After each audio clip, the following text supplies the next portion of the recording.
പ്രേക്ഷകർക്ക് നമസ്കാരം. ആലപ്പുഴ സാമൂഹിക രാഷ്ട്രീയ സാംസ്കാരിക ചരിത്രത്തിൽ ഒട്ടേറെ സംഭാവനകൾ ചെയ്ത നാട്. ഭൂപ്രകൃതി കൊണ്ട് മലയാളക്കരയുടെ അടയാളങ്ങളിലൊന്ന് പുന്നപ്ര വയലാർ സമരഭൂമിക. പ്രമുഖരായ ഒട്ടനവധി നേതാക്കളെയും അതികായകരെയും സമ്മാനിച്ച മണ്ണ്. രാഷ്ട്രീയ പാരമ്പര്യത്തിന്റെയും ചരിത്രത്തിന്റെയും കഥകൾ ഏറെ പറയാനുള്ള ആലപ്പുഴയിലെ 5 മണ്ഡലങ്ങളിലൂടെയാണ് ഇന്ന് ഇലക്ഷൻ ഹെറാൾഡ് കടന്നുപോകുന്നത്. ഹരിപ്പാട്, അമ്പലപ്പുഴ, കുട്ടനാട്, മാവേലിക്കര, കായംകുളം എന്നീ മണ്ഡലങ്ങളിലൂടെ ഇക്കഴിഞ്ഞ തെരഞ്ഞെടുപ്പുകളിലെ കണക്കുകളിലൂടെ രാഷ്ട്രീയ മാറ്റങ്ങളും അടിയൊഴുക്കുകളും അറിഞ്ഞുകൊണ്ട് കൃത്യമായ വിശകലനം അറിയാം. ആലപ്പുഴയുടെ രാഷ്ട്രീയത്തിൽ ഇത്തവണ 6 ജേതാക്കളാകും നോക്കാം. രണ്ടാം ദിനത്തിലും മുതിർന്ന മാധ്യമപ്രവർത്തകനായ ജോർജ് പൊടിപാറയും രാഷ്ട്രീയ നിരീക്ഷകനായ ഡോക്ടർ സെബാസ്റ്റ്യൻ പോളുമാണ് നമുക്കൊപ്പം ചേർന്നത്. ഇരുവർക്കും സ്വാഗതം. ഒപ്പം ഓരോ പ്രേക്ഷകർക്കും സ്വാഗതം ഇലക്ഷൻ ഹെറാൾഡിലേക്ക് ഒരിക്കൽ കൂടി. നമുക്ക് ആദ്യം പോകേണ്ടത് ഹരിപ്പാട് മണ്ഡലത്തിലേക്കാണ്. കമ്മ്യൂണിസ്റ്റ് സ്വഭാവമുള്ള ആലപ്പുഴ ജില്ലയിലെ കോൺഗ്രസ് ചായ്വുള്ള ഏക മണ്ഡലമാണ് ഹരിപ്പാട്. ജില്ലയിൽ CPM കൂടുതൽ ശ്രദ്ധ കേന്ദ്രീകരിക്കണമെന്ന് മുഖ്യമന്ത്രി പിണറായി വിജയൻ പറഞ്ഞ 2 മണ്ഡലങ്ങളിൽ ഒന്നാണ് ഹരിപ്പാട്. ഇക്കഴിഞ്ഞ ലോക്സഭാ തെരഞ്ഞെടുപ്പിൽ BJP 2ാം സ്ഥാനത്ത് എത്തിയെന്നതും ശ്രദ്ധേയമാണ്. കാർത്തികപ്പള്ളി ഗ്രാമപഞ്ചായത്തിന്റെ ഭരണം ആദ്യമായി NDA കരങ്ങളിൽ എത്തിയതും കഴിഞ്ഞ തെരഞ്ഞെടുപ്പിലാണ്. നോക്കാം 2021 കണക്കിലേക്ക് വരുമ്പോൾ എങ്ങനെയായിരുന്നു ഹരിപ്പാടെന്ന്. രമേശ് ചെന്നിത്തലയ്ക്ക് അവിടെ നിന്ന് ലഭിച്ചത് 72,768 വോട്ടുകൾ, 48.5%. R സജിലാൽ രണ്ടാമതായി എത്തിയപ്പോൾ 59,102 വോട്ടുകൾ, 39.4% CPIക്ക് അവിടെ ലഭിച്ചത്. മൂന്നാമതെത്തിയത് BJPയുടെ സ്ഥാനാർത്ഥി K സോമന് 17,890 വോട്ടുകൾ, 11.9%. ഭൂരിപക്ഷം രമേശ് ചെന്നിത്തലയ്ക്ക് ലഭിച്ചത് 13,666 എന്നുള്ളതായിരുന്നു. 2016 മുതലുള്ള തെരഞ്ഞെടുപ്പിൽ BJP വോട്ട് വിഹിതം ഇവിടെ ഉയർത്തുന്നുണ്ട്. ഇക്കഴിഞ്ഞ ലോക്സഭാ തെരഞ്ഞെടുപ്പിൽ BJP 2ാം സ്ഥാനത്ത് വന്ന മണ്ഡലങ്ങളിൽ ഒന്നാണ് ഹരിപ്പാട് എന്നുള്ളതും ശ്രദ്ധേയമാണ്. ഇനി നമുക്ക് നോക്കാം 2024 ലോക്സഭയിൽ എന്ത് സംഭവിച്ചുവെന്നത്.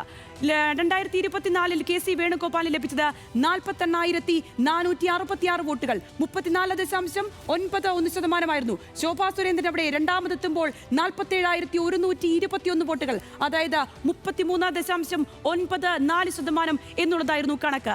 AM ആരിഫ് അവിടെ 3ാം സ്ഥാനത്താണ് വന്നത്. 41,769 വോട്ടുകളോടെയാണ് 3ാം സ്ഥാനത്ത് നിൽക്കുന്നത്. 30.09% ലീഡ് 1,345 വോട്ടുകളുടേതായിരുന്നു. ഇനി തദ്ദേശ തെരഞ്ഞെടുപ്പിൽ ഓരോ മുന്നണിയുടെയും പ്രകടനം എങ്ങനെയെന്ന് നോക്കാം. ഹരിപ്പാട് മുനിസിപ്പാലിറ്റിയും 10 ഗ്രാമപഞ്ചായത്തുകളും ചേർന്നതാണ് ഹരിപ്പാട് മണ്ഡലം എന്നുള്ളത്. അപ്പോൾ ഹരിപ്പാട് മുനിസിപ്പാലിറ്റിയിലെ കണക്ക് ഇങ്ങനെയാണ്. ഹരിപ്പാട് മുനിസിപ്പാലിറ്റി UDFിനൊപ്പമാണ് നിൽക്കുന്നത്. അവിടെ കക്ഷിനില പരിശോധിക്കുമ്പോൾ UDFിന് 16, LDFിന് 7, NDAക്ക് 6, മറ്റുള്ളവർക്ക് 1 എന്നുള്ളതാണ് കണക്ക്. 2020 അവിടെ UDF ഭരണം തന്നെയായിരുന്നു മുനിസിപ്പാലിറ്റിയിൽ. ഇനി 2020 BJPക്ക് 5 അംഗങ്ങൾ ഉണ്ടായിരുന്നത് 6 എന്നൊരു കണക്ക് കൂടി അവിടെയുണ്ട്. എന്നാൽ ലോക്സഭയിൽ കണ്ട മുന്നേറ്റം തദ്ദേശ തെരഞ്ഞെടുപ്പിൽ ഹരിപ്പാട് മുനിസിപ്പാലിറ്റിയിൽ പ്രതിഫലിച്ചില്ല എന്നുള്ളതാണ്. ഇനി പഞ്ചായത്തുകളിലേക്ക് വരുമ്പോൾ അവിടെ 10 ഗ്രാമപഞ്ചായത്തുകളിൽ 7 UDF നേടിയപ്പോൾ LDF 2ലേക്ക് ഒതുങ്ങി. NDA ഒരു ഗ്രാമപഞ്ചായത്തിൽ ആദ്യമായി വിജയിക്കുകയും ചെയ്തു. അവിടുത്തെ നില നോക്കുമ്പോൾ UDFിന് അവിടെ 7, LDFിന് 2, NDAക്ക് 1 എന്നുള്ളതാണ്. അതേതൊക്കെയാണെന്ന് വിശദമായി നോക്കുമ്പോൾ മുതുകുളം, ചിങ്ങോലി, ചേപ്പാട്, ആറാട്ടുപുഴ, തൃക്കുന്നപ്പുഴ, പള്ളിപ്പാട്, കരുവറ്റ എന്നീ പഞ്ചായത്തുകൾ UDFിനൊപ്പം, അതായത് 7 പഞ്ചായത്തുകൾ UDFിനൊപ്പം, ചെറുതന, കുമാരപുരം എന്നീ പഞ്ചായത്തുകൾ LDFിനൊപ്പമാണ് നിൽക്കുന്നത്.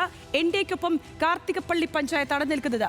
ഈ 5 പഞ്ചായത്തുകൾ LDFിൽ നിന്ന് UDF പിടിച്ചെടുത്തപ്പോൾ NDA LDF ഭരിച്ചിരുന്ന പഞ്ചായത്തിൽ നിന്നാണ് വിജയിച്ചു വന്നിരിക്കുന്നത്. അതായത് 6 പഞ്ചായത്തുകളാണ് ഹരിപ്പാട് ഇടത് മുന്നണിക്ക് നഷ്ടമായത്.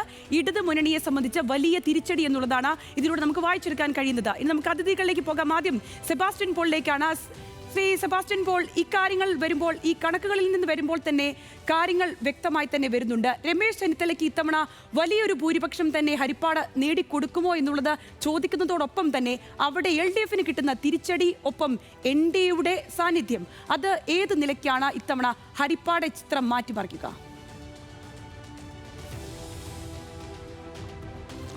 നമ്മൾ ഹരിപ്പാട് മണ്ഡലം എന്ന് പറയുമ്പോൾ ആലപ്പുഴ ജില്ലയുടെ പൊതുവായ രാഷ്ട്രീയ സ്വഭാവത്തിൽ നിന്ന് അല്പം വേറിട്ട് നിൽക്കുന്ന മണ്ഡലമാണ്. ഇപ്പോൾ അവിടെ നിലവിൽ UDFിനുള്ള ഒരു മണ്ഡലം ഹരിപ്പാടാണ്. ഹരിപ്പാട് മണ്ഡലത്തിൽ പ്രതിനിധീകരിക്കുന്നത് രമേശ് ചെന്നിത്തലയാണ്. അദ്ദേഹം ആ വിജയം വീണ്ടും ആവർത്തിക്കാനുള്ള സാധ്യത നമുക്ക് തള്ളിക്കളയാൻ കഴിയില്ല.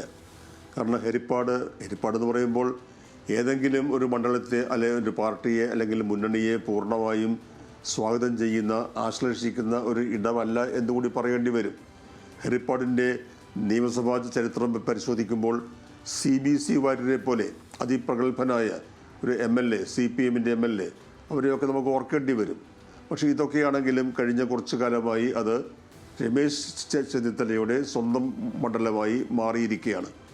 അദ്ദേഹത്തിന് ഒരു പോക്കറ്റ് ബറോ എന്നൊക്കെ പറയാൻ മാത്രം ഉള്ള സ്വാധീനം അവിടെ വോട്ടിംഗ് നിലയിൽ കാണുന്നില്ലെങ്കിലും സാമാന്യം തൃപ്തികരമായ നിലയിൽ തന്നെയാണ് അദ്ദേഹം അവിടെ ജയിച്ചു വരുന്നത്. ഇപ്പോൾ നിലവിൽ അദ്ദേഹം അവിടെ 13,666 വോട്ടിൻ്റെ ഭൂരിപക്ഷത്തിന് ജയിച്ചു എന്ന് പറയുമ്പോൾ അത് അത്ര നിസ്സാരമായി തള്ളിക്കളയേണ്ട കാര്യമില്ല. പക്ഷേ ചില രാഷ്ട്രീയ നേതാക്കന്മാരെ സംബന്ധിച്ച് ആവർത്തിച്ച് അവിടെ നിൽക്കുമ്പോൾ കുറേ കൂടി വോട്ട് നില ഉയർത്താവുന്നതാണ്. ഇത്തവണ എന്താണ് സംഭവിക്കാൻ പോകുന്നത് എന്നറിയില്ല. ഒരു കാര്യമുണ്ട്, രമേശ് ചെന്നിത്തല മത്സരിക്കുന്നത് അദ്ദേഹം മുഖ്യമന്ത്രി സ്ഥാനാർത്ഥിയായി പരിഗണിക്കാവുന്നവരുടെ കൂട്ടത്തിൽപ്പെട്ട ഒരാളാണ്.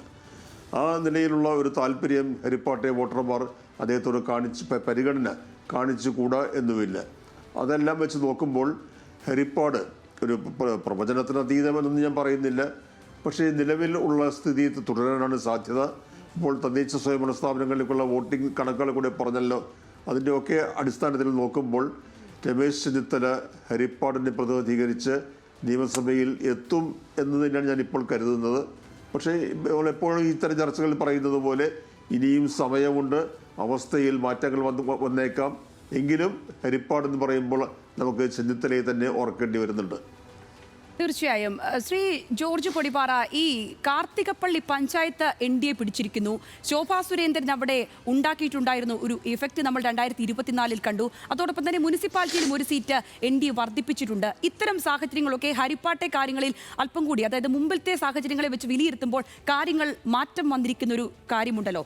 അതിൽ ഈ ഒരു ഈഴവ നായർ വോട്ടുകളിലൊക്കെ എത്രത്തോളം സ്പ്ലിറ്റ് ഉണ്ടാക്കാൻ ഈ NDAയുടെ കടന്നുകയറ്റം സാധിക്കും? അത് ഈ തവണ ഏത് രീതിയിൽ പ്രതിഫലിക്കും? മാത്രമല്ല, അതോടൊപ്പം തന്നെ ഞാൻ ആദ്യം ചോദിച്ച ആ ചോദ്യം, ഈ രമേശ് ചെന്നിത്തലയ്ക്ക് എത്രത്തോളം ഒരു ഭൂരിപക്ഷം അല്ലെങ്കിൽ എത്രത്തോളം ഒരു ഇമ്പാക്റ്റ് ഇത്തവണ ഹരിപ്പാട് ഉണ്ടാക്കാൻ പറ്റുമെന്നുള്ളത് അതോട് കൂട്ടി വായിക്കുമ്പോൾ എങ്ങനെയായിരിക്കും?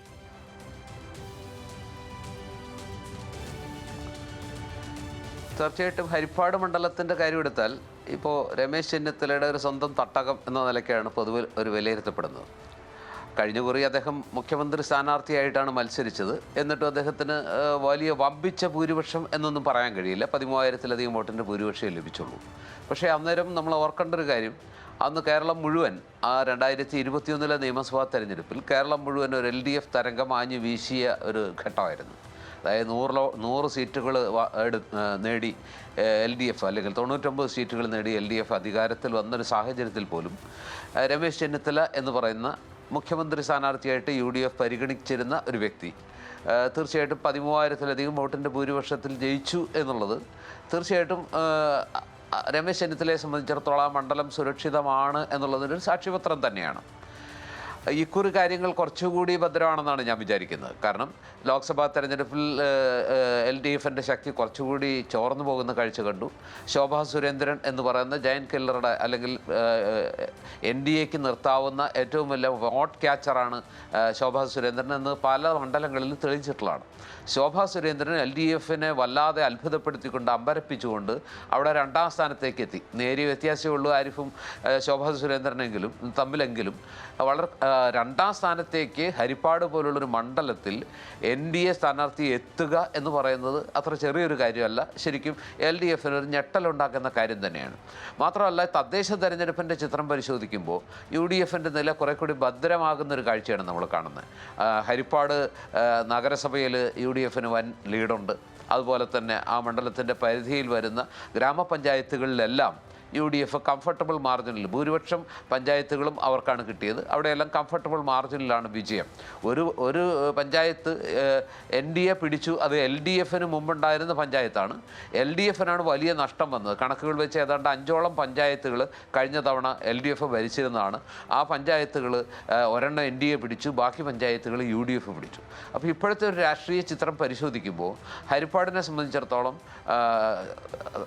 തീർച്ചയായിട്ടും നമുക്ക് പറയാൻ കഴിയുന്ന ഒരു കാര്യം എന്ന് പറയുന്നത് ഒരു കംഫർട്ടബിൾ മാർജിനിൽ ഈ കുറി രമേശ് ചെന്നിത്തല ഹരിപ്പാട് വിജയിച്ചു വരാനാണ് സാധ്യത കൂടുതൽ.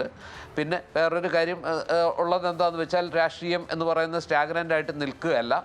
അപ്പോൾ സ്വാഭാവികമായിട്ടും രാഷ്ട്രീയ മാറ്റങ്ങൾക്ക് ഇനി 3 മാസത്തെ സമയമുണ്ട്. എന്തൊക്കെയാണ് ഇനി ഉരുത്തിരിയാൻ പോകുന്നത് നമുക്കറിയില്ല. എങ്കിൽ പോലും കേരളത്തിൽ UDF ആലപ്പുഴ ജില്ലയിൽ UDF ഏറ്റവും ആത്മവിശ്വാസത്തോടെ ജയിക്കുമെന്ന് പ്രതീക്ഷിക്കാവുന്ന പ്രധാന മണ്ഡലം ഹരിപ്പാട് തന്നെയാണ്. ഹരിപ്പാട് തോൽക്കുക എന്ന് പറഞ്ഞാൽ പിന്നെ ആലപ്പുഴയിൽ UDF സീറ്റ് ഉണ്ടാകുമെന്ന് പറയാൻ നമുക്ക് കഴിയില്ല. അതുകൊണ്ട് തന്നെ വലിയ കാറ്റിലും കോളിലും ഉലയാതെ ഹരിപ്പാട് എല്ലാ കാലത്തും UDF നിന്നിട്ടുണ്ട്. ഹരിപ്പാടിൻ്റെ രാഷ്ട്രീയ സ്വഭാവത്തിന് അതീതമായിട്ട് രമേശ് ചെന്നിത്തല എന്ന വ്യക്തിക്ക് കിട്ടുന്ന ഒരു അംഗീകാരം കൂടിയാണ്. അവിടെ അദ്ദേഹം കൃത്യമായ കാര്യങ്ങൾ ചെയ്യുന്നുണ്ട്. അദ്ദേഹത്തിൻ്റെ ഓഫീസ് നന്നായിട്ട് ഫങ്ഷൻ ചെയ്യുന്നുണ്ട്. വോട്ടർമാർക്ക് വലിയ അതൃപ്തിയില്ല. മാത്രമല്ല രമേശ് ചെന്നിത്തല കോൺഗ്രസ് വോട്ടുകൾ മാത്രമല്ല സാധാരണഗതിയിൽ പിടിക്കുക, അത് NDA വോട്ടുകളും കുറേയൊക്കെ രമേശ് ചെന്നിത്തലയ്ക്ക് എല്ലാ കാലത്തും കിട്ടാറുണ്ട്. LDF വോട്ടുകളിലും രമേശ് ചെന്നിത്തലയാണ് സ്ഥാനാർത്ഥിയെങ്കിൽ വലിയൊരു വിഭാഗം LDF വോട്ടർമാരും രമേശ് ചെന്നിത്തലയ്ക്ക് വോട്ട് ചെയ്യാറുണ്ട്. അത് രാഷ്ട്രീയം മാത്രം നോക്കിയല്ല, രമേശ് ചെന്നിത്തല എന്ന് പറയുന്ന രാഷ്ട്രീയ വ്യക്തിത്വം, അദ്ദേഹം കേരളത്തിലെ അറിയപ്പെടുന്ന അല്ലെങ്കിൽ ഏറ്റവും പ്രമുഖ നേതാക്കളിൽ ഒരാളാണ്. UDF പലവട്ടം മന്ത്രിസഭയിൽ അംഗമായിരുന്നു, ആഭ്യന്തരമന്ത്രിയായിരുന്നു, മുഖ്യമന്ത്രി പദവി ഒഴിച്ച് ബാക്കി എല്ലാ പദവികളും വഹിച്ചിട്ടുള്ള ഒരു വ്യക്തി എന്നുള്ള നിലയ്ക്ക് രമേശ് ചെന്നിത്തല ഹരിപ്പാടുകാരെ സംബന്ധിച്ചിടത്തോളം അദ്ദേഹം അവരുടെ ഒരു വലിയ പ്രതീക്ഷയാണ്, വലിയൊരു വിശ്വാസമാണ്. സ്വാഭാവികമായിട്ടും അദ്ദേഹം വിജയിച്ചു പോകുക എന്നത് ഹരിപ്പാടുകാർക്കും ആലപ്പുഴക്കാർക്കും ആവശ്യമായൊരു ഘടകമാണെന്ന് അവർ സ്വയം കരുതുന്നുണ്ട്. അതുകൊണ്ട് രമേശ് ചെന്നിത്തലയുടെ വിജയത്തെ നമുക്ക് ഏറെക്കുറെ ഉറപ്പിക്കാം എന്നാണ് ഞാൻ വിചാരിക്കുന്നത്. തീർച്ചയായും അങ്ങനെ ഉറപ്പിക്കുമ്പോൾ പോലും കഴിഞ്ഞ തവണത്തെ 13,666 എന്നുള്ളത് ഭൂരിപക്ഷത്തിൽ നിന്ന് എത്ര ഉയരും എന്നുള്ളതാണ് നമുക്ക് ഇനി അറിയേണ്ടത്. അത് നമുക്ക് കാത്തിരുന്ന് കാണാം. നമുക്ക് അടുത്ത മണ്ഡലത്തിലേക്ക് പോകുമ്പോൾ അത് അമ്പലപ്പുഴയിലേക്കാണ്. കേരളത്തിന്റെ സാമൂഹിക രാഷ്ട്രീയ പശ്ചാത്തലം മാറ്റിമറിച്ച തൊഴിലാളി സമരം നടന്ന പുന്നപ്പുറ അടങ്ങുന്ന മണ്ഡലമാണ്. അതിനാൽ തന്നെ CPM കോട്ടയായി മാറിയ മണ്ഡലം. 1967 രൂപപ്പെട്ട മണ്ഡലത്തിന്റെ ആദ്യ MLA VS അച്യുതാനന്ദനായിരുന്നു. നമുക്ക് രാഷ്ട്രീയ സാഹചര്യങ്ങൾ പരിശോധിക്കാം. അതിനു മുമ്പ് 2021 തെരഞ്ഞെടുപ്പിന് വോട്ട് നില പരിശോധിച്ച് വരുമ്പോൾ അവിടെ H. സലാമിന് CPM സ്ഥാനാർത്ഥിയായി MLA ആയി വിജയിച്ചു വന്ന H. സലാമിന് ലഭിച്ചത് 61,165 വോട്ടുകളാണ്. 45% വോട്ടാണ് അവിടെ ലഭിച്ചത്. M. ലിജു രണ്ടാം സ്ഥാനത്ത് വരുമ്പോൾ 50,240 വോട്ടുകൾ 36.8%. അനൂപ് ആന്റണിയാണ് അവിടെ BJP സ്ഥാനാർത്ഥിയായത്. 22,389 വോട്ടുകളാണ് അനൂപ് ആന്റണിക്ക് നേടാൻ കഴിഞ്ഞത്. 16.4% ഭൂരിപക്ഷം ലഭിച്ചത്. 11,125 എന്നുള്ളതായിരുന്നു കണക്ക്. ഇനി ലോക്സഭാ തെരഞ്ഞെടുപ്പിലെ കണക്കുകളിലേക്ക് കൂടി വരുമ്പോൾ അവിടെ KC വേണുഗോപാലിന് ലഭിച്ചത് 52,212 എന്നുള്ളതാണ്. 40.46%. AM ആരിഫ് രണ്ടാം സ്ഥാനത്തായിരുന്നു. 37,657 വോട്ടുകൾ 29.18%. ശോഭാ സുരേന്ദ്രൻ മൂന്നാം സ്ഥാനത്തെത്തുമ്പോൾ 37,547 എന്നുള്ളതായിരുന്നു കണക്ക്. 29.1%. രണ്ടാം സ്ഥാനവുമായിട്ട് നേരിയ വ്യത്യാസം മാത്രമാണ് അവിടെയും ശോഭാ സുരേന്ദ്രൻ ഉണ്ടാക്കിയത്. ലീഡ് വന്നത് 14,555 വോട്ടുകളുടേതായിരുന്നു. ഇനി തദ്ദേശ സ്ഥാപനങ്ങളിലേക്ക് വരുമ്പോൾ ഓരോ മുന്നണികൾ ഏത് രീതിയിൽ വന്നു എന്ന് നോക്കാം. അത് ആലപ്പുഴ മുനിസിപ്പാലിറ്റിയുടെ ചില വാർഡുകളും അമ്പലപ്പുഴ വടക്ക്, അമ്പലപ്പുഴ തെക്ക്, പുന്നപ്പുറ വടക്ക്, പുന്നപ്പുറ തെക്ക്, പുറക്കാട് ഗ്രാമപഞ്ചായത്തുകളും അടങ്ങുന്നതാണ് അമ്പലപ്പുഴ അസംബ്ലി മണ്ഡലം എന്നുള്ളത്. അവിടെ അമ്പലപ്പുഴ മുനിസിപ്പാലിറ്റി UDF-നൊപ്പമാണ്. UDF അവിടെ 23, LDF 22, NDA 5, മറ്റുള്ളവർക്ക് 3 എന്നുള്ളതാണ് മുനിസിപ്പാലിറ്റിയിലെ കണക്ക്. 2020 LDF ഭരണമായിരുന്നു. അവിടുത്തെ അന്നത്തെ കക്ഷിനില കൂടി നോക്കുമ്പോൾ അന്നവിടെ LDF 34, UDF 12, NDA 3, PDP 1, SDP 1, മറ്റുള്ളവർക്ക് 1 എന്നുള്ളതായിരുന്നു കണക്ക്. ഇനി ഗ്രാമപഞ്ചായത്തുകൾ നോക്കുമ്പോൾ 5 എണ്ണമാണ്. അവിടെ LDF 3, UDF 2 എന്നുള്ളതാണ് കണക്ക്.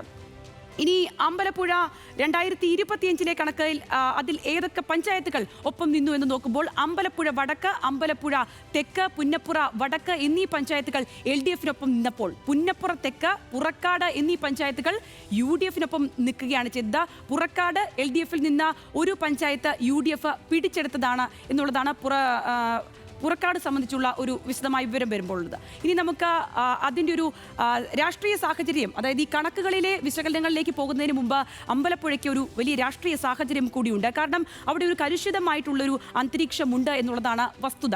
നമുക്ക് സെബാസ്റ്റ്യൻ പോളിലേക്ക് വരുമ്പോൾ, ശ്രീ സെബാസ്റ്റ്യൻ പോൾ ഈ പറഞ്ഞതുപോലെ ഒരു കലുഷിതമായ രാഷ്ട്രീയ അന്തരീക്ഷമുണ്ടല്ലോ അവിടെ. അതായത് അമ്പലപ്പുഴയുടെ സാഹചര്യത്തിലേക്ക് പറഞ്ഞു പോരുമ്പോൾ ജി സുധാകരൻ ഫാക്ടറും അവിടുത്തെ ഭിന്നതകളും വിഭാഗീയതകളും ഒന്നും പറഞ്ഞു പോകാതെ നമുക്ക് പോകാൻ കഴിയില്ലല്ലോ. അപ്പോൾ ഈ ഒരു തെരഞ്ഞെടുപ്പ് വരുന്ന സമയത്ത് ഈ രണ്ട് ഫാക്ടേഴ്സും, വിഭാഗീയതയായാലും ജി സുധാകരൻ്റെ ഒരു വലിയ രീതിയിലുള്ള ഒരു പിന്മാറ്റമെന്നോ അല്ലെങ്കിൽ പിണക്കമെന്നോ അല്ലെങ്കിൽ ആ തരത്തിൽ നിൽക്കുന്ന നിൽപ്പിനെ അത് ഈ തെരഞ്ഞെടുപ്പിൽ ഏത് രീതിയിൽ ബാധിക്കുമെന്നാണ് താങ്കൾ മനസ്സിലാക്കുന്നത്?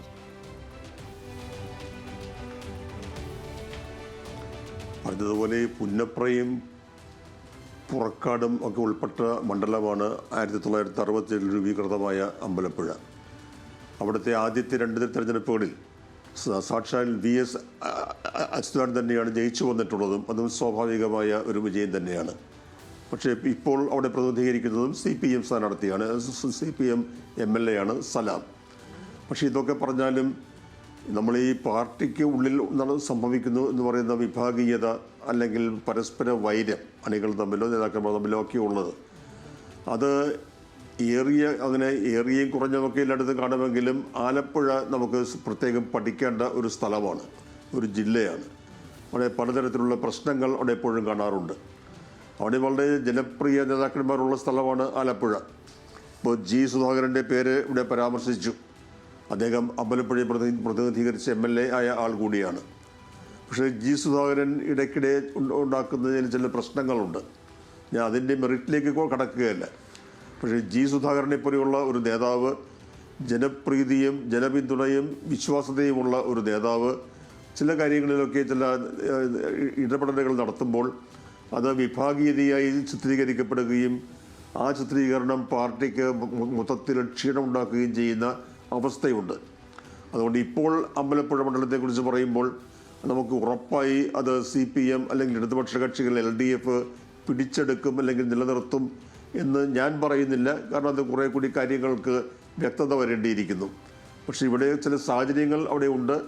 അത് പാർട്ടിക്ക് പരിഹരിച്ച് മുന്നോട്ട് പോകാൻ കഴിയണം. ജി സുധാകരൻ ആരോഗ്യപരമായ കാരണങ്ങളാൽ ആയിരിക്കാം കുറച്ചു കാലമായി നിശബ്ദനാണ്.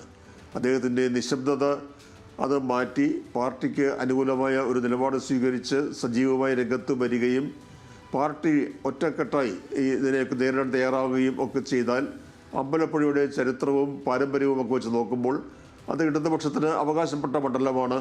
പക്ഷേ എന്ന് കരുതി ഉറപ്പായി ഇത് ഞങ്ങൾ നിലനിർത്തും എന്ന് ഇടതുപക്ഷത്തിന് പറയാൻ കഴിയാത്ത മണ്ഡലം കൂടിയാണ് അമ്പലപ്പുഴ.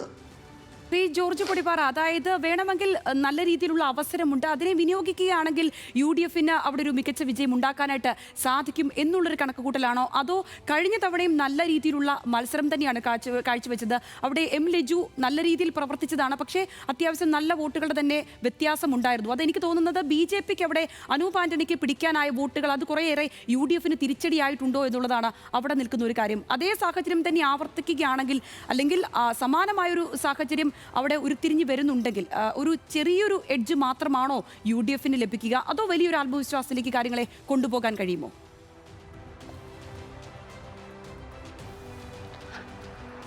അമ്പലപ്പുഴയെ സംബന്ധിച്ച് പറയുമ്പോൾ അമ്പലപ്പുഴയുടെ ചരിത്രം വളരെ പ്രസക്തമാണ്. അതിന് എന്താ പറയുക, തികച്ചും ഒരു ചുവപ്പ് രാശിയുള്ള മണ്ഡലമാണ്. VS അച്യുതാനന്ദനെ പോലുള്ള ആളുകൾ തുടർച്ചയായിട്ട് ജയിച്ചൊരു മണ്ഡലമാണ്. വളരെ വളരെ ഇടതുപക്ഷത്തോട് ചേർന്ന് നിൽക്കുന്ന അല്ലെങ്കിൽ ഇടതുപക്ഷ വികാരം ഉള്ളിൽ പേറുന്ന ഒരു ഒരു ഒരു മണ്ഡലമാണ് സത്യത്തിൽ ഈ അമ്പലപ്പുഴ എന്ന് പറയുന്നത്. നമ്മൾ അമ്പലപ്പുഴയെക്കുറിച്ച് കേൾക്കുമ്പോൾ തന്നെ പുന്നപ്രയെക്കുറിച്ച് ഓർക്കുന്നു, ഇടതുപക്ഷ സമരങ്ങളെക്കുറിച്ച് ഓർക്കുന്നു, ആലപ്പുഴയിലെ കയർത്തൊഴിലാളികളെക്കുറിച്ച് ഒക്കെ നമ്മുടെ മനസ്സിലേക്ക് വരും. ചരിത്രമുറങ്ങുന്ന ഒരു മണ്ണാണത്. അങ്ങനെയുള്ള മണ്ണിൽ ഇടതുപക്ഷത്തിന് വല്ലാത്തൊരു വൈകാരികതയുണ്ട് ഈ മണ്ഡലത്തോട്. വലിയ നേതാക്കൾ മത്സരിക്കുന്നു എന്നത് മാത്രമല്ല, അമ്പലപ്പുഴയുടെ ഹൃദയം ഹൃദയത്തിൽ അമ്പലപ്പുഴ എന്ന് കേൾക്കുമ്പോൾ ഒരു ഇടതുപക്ഷക്കാരൻ്റെ അല്ലെങ്കിൽ ഒരു CPM-കാരൻ്റെയോ CPI-കാരൻ്റെയൊക്കെ മനസ്സിൽ അതൊരു വൈകാരികത ഉണർത്തുന്ന അല്പം എന്താ പറയുക ഗ്രഹാതുരത ഉണർത്തുന്ന ഓർമ്മകൾ ഉള്ളൊരു മണ്ഡലമാണ്. പക്ഷേ കുറച്ചു കാലമായിട്ട് അമ്പലപ്പുഴയുടെ സ്വഭാവത്തിൽ ചില മാറ്റങ്ങൾ വരുന്നു. അതിൽ താങ്കൾ സംഗീത ചൂണ്ടിക്കാണിച്ച ചില ഘടകങ്ങളുണ്ട്. അതായത് അമ്പലപ്പുഴയുടെ സമീപകാലത്തെ ഏറ്റവും പ്രമുഖനായ നേതാവായിട്ട് കേരളം കാണുന്നത് അമ്പലപ്പുഴ എന്ന് ഓർക്കുമ്പോൾ G. സുധാകരൻ്റെ പേരാണ്. പക്ഷേ G. സുധാകരൻ ഇപ്പോൾ കുറച്ച് കാലമായിട്ട് പാർട്ടിയായിട്ട് അത്ര നല്ല ബന്ധത്തിലല്ല. പ്രത്യേകിച്ചും കഴിഞ്ഞ തവണ G. സുധാകരന് സീറ്റ് നിഷേധിച്ചു, അല്ലെങ്കിൽ മത്സരിച്ചില്ല അദ്ദേഹം. അതിനുശേഷം H. സലാം എന്ന സ്ഥാനാർത്ഥിയാണ് നിശ്ചയിച്ചത്. പക്ഷേ ഈ H. സലാമും G. സുധാകരനും തമ്മിലുള്ള ബന്ധം ഒട്ടും സുഖകരമല്ല, അല്ലെങ്കിൽ കുറച്ചുകൂടി മിതമായി പറയുകയാണെങ്കിൽ ഒട്ടും ഊഷ്മളമല്ല എന്നുള്ളത് വളരെ എന്താ പറയുക വ്യക്തമായൊരു കാര്യമാണ്. G. സുധാകരൻ അനുകൂലികളെ ആ മണ്ഡലത്തിൽ H. സലാമിൻ്റെ നിയന്ത്രണത്തിലാണ് പാർട്ടി സംഘടന തലത്തിൽ H. സലാമാണ് പിടിമുറുക്കിയിരിക്കുന്നത്. ഒരർത്ഥത്തിൽ പറഞ്ഞാൽ അമ്പലപ്പുഴയായിട്ട് ബന്ധപ്പെടുത്തി പറയാവുന്ന ഒരു വെട്ടിനിരത്തൽ G. സുധാകരൻ അനുകൂലികളെ വളരെ കൃത്യമായി തന്നെ വെട്ടിനിരത്തിയിട്ടുണ്ട് എന്നുള്ളൊരു വസ്തുതയാണ്. ആ ചുരുക്ക്, ആ ദേഷ്യം G. സുധാകരൻ്റെ മനസ്സിലുണ്ട് താനും. അദ്ദേഹം ഇപ്പോഴും പറയുന്നുണ്ട് പാർട്ടി ആവശ്യപ്പെട്ടാൽ ഞാൻ മത്സരിക്കാൻ തയ്യാറാണ് എന്ന് സമീപ ദിവസങ്ങളിൽ അദ്ദേഹം പറഞ്ഞ് നമ്മൾ കേട്ടതാണ്. അപ്പോൾ അദ്ദേഹത്തിന് ഇപ്പോഴും മത്സരിക്കാൻ, പക്ഷേ ആരോഗ്യനില മോശമാണ്. അദ്ദേഹത്തിന് പഴയ പോലെ അത്രത്തോളം ഒരു എന്താ പറയുക ഭദ്രമായ ആരോഗ്യം ഇല്ലാത്തത് കൊണ്ട്, പ്രത്യേകിച്ച് എന്തോ ഒരു ചെറിയ പരിക്ക് പറ്റിയിട്ടുള്ളതായിട്ട് നമുക്കറിയാം. അപ്പോൾ സ്വാഭാവികമായിട്ട് അദ്ദേഹം മത്സരിക്കാൻ തയ്യാറാകുമോ നമുക്കറിയില്ല. മത്സരിക്കാൻ തയ്യാറായാൽ തന്നെ ആരോഗ്യം അദ്ദേഹത്തെ അനുവദിക്കുമോ എന്നറിയില്ല. എന്തായാലും അമ്പലപ്പുഴയുടെ കാര്യത്തിൽ ആലപ്പുഴയെ മറ്റു മണ്ഡലങ്ങളെ അപേക്ഷിച്ച് കുറച്ചുകൂടി പാർട്ടിക്കകത്തെ റിഫ്റ്റ് ശക്തമാണ്. സലാമും സുധാകരനും തമ്മിലുള്ള എന്താ പറയുക ആ ഒരു വ്യക്തി ബന്ധത്തിലെ തകർച്ച സ്വാഭാവികമായിട്ട് ആ മണ്ഡലത്തിലെ പാർട്ടി പ്രവർത്തകരെയും രണ്ട് ചേരികളാക്കി മാറ്റിയിട്ടുണ്ട്. അത് CPM-നെ ഈ വരാൻ പോകുന്ന തെരഞ്ഞെടുപ്പിൽ എങ്ങനെ ബാധിക്കും എന്നത് കണ്ടറിയേണ്ട കാര്യമാണ്. മാത്രമല്ല M. ലിജുവിനെ കുറിച്ചൊരു വാക്ക് പറയാതിരിക്കാൻ പറ്റില്ല. കാരണം കഴിഞ്ഞ തവണ M. ലിജു അത്രയൊന്നും അത്ര എന്താ പറയുക നേരിയ മാർജിനിലല്ല, സാമാന്യം ഭേദപ്പെട്ട സ്കോറിലാണ് അദ്ദേഹം തോറ്റത്. അന്ന് പിന്നെ പ്രത്യേകിച്ച് ഇടതുപക്ഷത്തിന് അനുകൂലമായ ഒരു വികാരം കേരളമെമ്പാടും ഉണ്ടായിരുന്നു. ലിജുവിനും അത് സംഭവിച്ചു. പക്ഷേ ലിജു വിശ്വസിക്കുന്ന, അല്ലെങ്കിൽ ലിജുവിനെക്കുറിച്ച് പുറത്തു കേൾക്കുന്നത് കോൺഗ്രസ്സിലെ ഒരു വിഭാഗം തന്നെ ലിജുവിനെതിരെ അണിയറയിൽ പ്രവർത്തിച്ചു, ഒരു അന്തർധാര ഉണ്ടായിരുന്നു. അവിടെ മുസ്ലിം വോട്ടുകൾ മറ്റു പലയിടത്തെയും സംഭവിച്ചതുപോലെ UDF-ന് കിട്ടിയില്ല, അത് LDF-ലേക്കാണ് പോയത് എന്ന്, അത് ലിജുവിനെതിരായിട്ട് ചില മുസ്ലിം നേതാക്കൾ, കോൺഗ്രസ്സിലെ തന്നെ ചില നേതാക്കൾ സീറ്റ് മോഹിച്ചിട്ട് കിട്ടാതെ പോയവർ ചില പണികൾ ചില പാര വെച്ചു എന്നൊക്കെയുള്ള പറച്ചിലുകൾ അമ്പലപ്പുഴയെ സംബന്ധിച്ച് ആലപ്പുഴയിലെ കോൺഗ്രസ്സുകാരൊക്കെ പറയുന്നുണ്ട്. പക്ഷേ ഇക്കുറി ലിജു കഴിഞ്ഞ നിയമസഭാ തെരഞ്ഞെടുപ്പിന് ശേഷം അവിടെ തമ്പടിച്ച് വളരെ ശക്തമായി പ്രവർത്തിച്ചുകൊണ്ടിരിക്കുകയാണ്. അദ്ദേഹം ആ മണ്ഡലത്തിൽ ഇക്കുറിയും മത്സരിക്കുമെന്ന് തന്നെയാണ് നമുക്ക് മനസ്സിലാക്കാൻ കഴിയുന്നത്. അദ്ദേഹം അതിനുള്ള മുന്നൊരുക്കങ്ങൾ നടത്തിയിട്ടുണ്ട്. അദ്ദേഹത്തിന് മുമ്പിൽ ഉദാഹരണമുണ്ട്.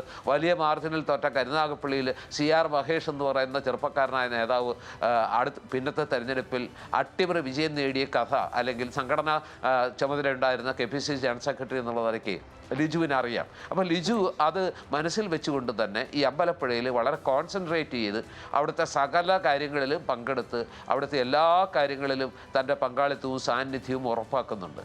മാത്രമല്ല ഈ പറഞ്ഞ ഘടകങ്ങളൊക്കെ പ്രവർത്തിച്ചു എന്നതിൻ്റെ ഒരു തെളിവാണ് ആലപ്പുഴയും അമ്പലപ്പുഴയും തൊട്ടടുത്ത മണ്ഡലങ്ങളാണല്ലോ. ആലപ്പുഴ നഗരസഭയുടെ ഒരു വലിയ ഭാഗം അമ്പലപ്പുഴ മണ്ഡലത്തിൽ ഉൾപ്പെടുന്ന പ്രദേശങ്ങൾ കൂടിയാണ്. ആ മേഖലയിൽ സാമാന്യം ഭേദപ്പെട്ട ഒരു വിജയം കോൺഗ്രസിന് ഈ തെരഞ്ഞെടുപ്പിൽ, തദ്ദേശ തെരഞ്ഞെടുപ്പിൽ നേടാൻ കഴിഞ്ഞിട്ടുണ്ട്. അതുമാത്രമല്ല, അമ്പലപ്പുഴയുടെ പരിധിയിൽ വരുന്ന ആലപ്പുഴ മണ്ഡലത്തിൻ്റെ പരിധിയിൽ വരുന്ന ഗ്രാമപഞ്ചായത്തുകളിൽ UDF-ന് പച്ച തൊടാൻ പറ്റാത്തപ്പോൾ അമ്പലപ്പുഴ മണ്ഡലത്തിൻ്റെ പരിധിയിൽ വരുന്ന ഗ്രാമപഞ്ചായത്തുകളിൽ UDF-ന് ഒരു പരിധി വരെ നല്ല വിജയം നേടാൻ കഴിഞ്ഞു. മാത്രമല്ല, ജില്ലാ പഞ്ചായത്ത് ഡിവിഷൻ ഒരെണ്ണം നേടാൻ കഴിഞ്ഞു, ബ്ലോക്ക് പഞ്ചായത്ത് ഡിവിഷൻ നേടാൻ കഴിഞ്ഞു. ഒരുപക്ഷെ ലിജു അവിടെ കോൺസെൻട്രേറ്റ് ചെയ്ത് പ്രവർത്തിക്കുന്നത് കൊണ്ടുള്ള ഒരു മെച്ചമായിരിക്കാം അത് എന്ന് വേണമെങ്കിൽ അവർക്ക് അവകാശപ്പെടാം. ഏതായാലും പല ഘടകങ്ങൾ പരിഗണിക്കുമ്പോൾ ലിജുവിൻ്റെ സജീവ സാന്നിധ്യം, അതുപോലെ തന്നെ പാർട്ടിക്കകത്ത് സലാം സുധാകരൻ പോര്, അതെല്ലാം പരിഗണിക്കുമ്പോൾ ഒരുപക്ഷെ അമ്പലപ്പുഴയിൽ നേരത്തെ ഡോക്ടർ സെബാസ്റ്റ്യൻ പോൾ സൂചിപ്പിച്ച പോലെ ഒരു ഉറച്ച മണ്ഡലം, LDF-ന് 100% ഉറപ്പിക്കാവുന്ന ഒരു മണ്ഡലം എന്ന നിലയ്ക്കല്ല ഇപ്പോൾ അമ്പലപ്പുഴയെ കാണേണ്ടത്. അവിടെ വേണമെങ്കിൽ എന്തും സംഭവിക്കാം. ഒരു അട്ടിമറിയുടെ ചൂളം വിളി അവിടെ നിന്ന് ചെറിയ തോതിലെങ്കിലും കാതോർത്താൽ കേൾക്കാൻ കഴിയുന്നുണ്ട് എന്നാണ് ഞാൻ വിചാരിക്കുന്നത്. ശരി, അപ്പോൾ ആ നിലയ്ക്കാണ് അമ്പലപ്പുഴയിലെ വിശകലനങ്ങൾ വരുന്നത്. ഏത് നിലയ്ക്ക് വേണമെങ്കിലും കാര്യങ്ങൾ വേണമെങ്കിൽ മാറി മറിയാം. ഇത്തവണ ഒരു അട്ടിമറിക്കുള്ള സാധ്യതകൾ വേണമെങ്കിൽ അങ്ങനെ അവിടെ നമുക്ക് അവശേഷിപ്പിച്ചുകൊണ്ട് തന്നെ നമുക്ക് അടുത്ത മണ്ഡലത്തിലേക്ക് പോകാം. ഇനി കുട്ടനാട്ടിലേക്കാണ്. കായലുകൾക്കും വിശാലമായ നെൽവയലുകൾക്കും മറ്റ് ഭൂമിശാസ്ത്രപരമായ പ്രത്യേകതകൾക്കും പേര് കേട്ട പ്രദേശമാണ് നമ്മുടെ കുട്ടനാട്. ജലം കൊണ്ട് ചുറ്റപ്പെട്ടിരിക്കുന്നെങ്കിലും കുടിവെള്ളക്ഷാമം ഇവിടെ വളരെ രൂക്ഷമാണ്. കരിമണൽ ഖനനവും തണ്ണീർമുക്കം ബണ്ടും കുട്ടനാട് പാക്കേജും എല്ലാ തെരഞ്ഞെടുപ്പിലും മണ്ഡലത്തിൽ ചർച്ചയാകുന്ന വിഷയങ്ങളുമാണ്. 2021 കണക്കിലേക്ക് വരുമ്പോൾ കുട്ടനാട്ടിൽ നിന്ന് ജയിച്ചയാള് തോമസ് കെ തോമസ് NCPയിൽ നിന്ന് ജയിക്കുമ്പോൾ 57,379 വോട്ടുകളാണ് നേടിയത്. 45.9% അഡ്വക്കേറ്റ് ജേക്കബ് എബ്രഹാം രണ്ടാം സ്ഥാനത്ത് വരുന്നു. അത് കേരള കോൺഗ്രസിന്റെ ജോസഫ് വിഭാഗത്തിൽ നിന്ന് ജയിക്കുന്നു. 51,863 വോട്ടുകൾ നേടുന്നു. 41.5% നേടിയത്. മൂന്നാമതായിട്ട് BDJസിന്റെ സ്ഥാനാർത്ഥി വരുമ്പോൾ തമ്പി മേട്ടുതറയ്ക്ക് ലഭിച്ചത് 14,946 വോട്ടുകളാണ്. അത് 12%. ഭൂരിപക്ഷം ലഭിച്ചത് 5,516 വോട്ട് എന്നുള്ളതായിരുന്നു. ഇനി 2024 കണക്കിലേക്ക് വരുമ്പോൾ 2024 കൊടിക്കുന്നിൽ സുരേഷിന് അവിടെ ലഭിച്ചത് 45,736 വോട്ടുകളാണ്. 42%. CA അരുൺകുമാർ രണ്ടാം സ്ഥാനത്തെത്തുമ്പോൾ 44,865 വോട്ടുകൾ, 41.21%. ബൈജു കലാശാലയ്ക്ക് ലഭിച്ചത് 15,553 വോട്ടുകൾ, 14.28%. ലീഡ് 871 എന്നുള്ളത് മാത്രമായിരുന്നു. ഇനി 2025 തദ്ദേശ ചിത്രത്തിലേക്ക് വരുമ്പോൾ അവിടെ 13 ഗ്രാമപഞ്ചായത്തുകൾ ചേർന്നതാണ് കുട്ടനാട് മണ്ഡലം എന്നുള്ളത്. UDFന് 9, LDFന് 3, NDAക്ക് 1 എന്നുള്ളതാണ് കണക്ക്. അതേതൊക്കെയാണെന്ന് നോക്കുമ്പോൾ ചമ്പക്കുളം, എടത്വ, കൈനഗിരി, മുട്ടാർ, പുളിങ്കുന്ന്, രാമങ്കിരി, തകഴി, തലവടി, വീയപുരം എന്നീ 9 പഞ്ചായത്തുകളാണ് UDFനൊപ്പം നിൽക്കുന്നത്. ഇനി കാവാലം, നെടുമുടി, വെളിയനാട് എന്നീ 3 പഞ്ചായത്തുകൾ LDFന് ഒപ്പവുമാണ്. നീലംപേരൂർ പഞ്ചായത്താണ് NDAക്കൊപ്പം നിൽക്കുന്നത്. 6 ഗ്രാമപഞ്ചായത്തുകൾ LDFിൽ നിന്ന് UDF പിടിച്ചെടുത്തതാണ്. LDFിൽ നിന്ന് ഒരു പഞ്ചായത്ത് NDAയും പിടിച്ചെടുത്തിട്ടുണ്ട്. ഒരു പഞ്ചായത്ത് LDFിൽ നിന്ന് UDFിൽ നിന്നും LDF പിടിച്ചെടുക്കുകയും ചെയ്തു. ഇനി നമുക്ക് മണ്ഡലത്തിന്റെ സാഹചര്യങ്ങൾ വിശകലനം ചെയ്യുമ്പോൾ അവിടെ ഈ പറയുന്ന സീറ്റ് തർക്കങ്ങൾ അത് വലിയ രീതിയിൽ ഇപ്പോൾ ഇങ്ങനെ നിൽക്കുന്ന ഒരു സാഹചര്യം കൂടിയാണ് നമ്മളിപ്പോൾ കുട്ടനാടിനെ പറ്റി ചർച്ച ചെയ്യുന്നത്. സെബാസ്റ്റ്യൻ പോളിലേക്ക് വരുമ്പോൾ, ശ്രീ സെബാസ്റ്റ്യൻ പോൾ, ഇപ്പോൾ ഈ പറഞ്ഞതുപോലെ സീറ്റ് തർക്കങ്ങൾ അങ്ങനെ മുന്നണികൾക്കുള്ളിൽ ഒരു വലിയ പ്രശ്നമായിട്ട് ഉടലെടുക്കുകയും NCPയുടെ സ്ഥാനാർത്ഥി എന്താണെങ്കിൽ NCP തന്നെ മത്സരിക്കട്ടെ എന്ന് CPM പറയുന്ന ഒരു സാഹചര്യം ഒന്നവിടെ നിൽക്കുന്നു. പക്ഷേ തൊട്ടിപ്പുറത്ത് ജോസഫ് വിഭാഗവും കോൺഗ്രസും തമ്മിലുള്ള തർക്കങ്ങൾ അവിടെ അവശേഷിക്കുന്നുണ്ട്. ജോസഫ് ഗ്രൂപ്പിൽ നിന്നുള്ള ആളുകൾ അവിടെ സ്വയം സ്ഥാനാർത്ഥിത്വം പ്രഖ്യാപിച്ചുകൊണ്ട് തന്നെ മുന്നോട്ടേക്ക് വരുന്ന സാഹചര്യമുണ്ട്. പക്ഷേ കൈപ്പത്തി ചിഹ്നത്തിൽ തന്നെ ഇത്തവണ ഒരാൾ അവിടെ നിന്നാൽ കുട്ടനാട് പിടിച്ചെടുക്കാമെന്നുള്ള വലിയ ആത്മവിശ്വാസം കോൺഗ്രസ് പ്രകടിപ്പിക്കുന്നുമുണ്ട്. ഇത്തവണത്തെ ഈ രാഷ്ട്രീയ സാഹചര്യങ്ങളെ അങ്ങ് എങ്ങനെയാണ് നോക്കിക്കാണുന്നത്?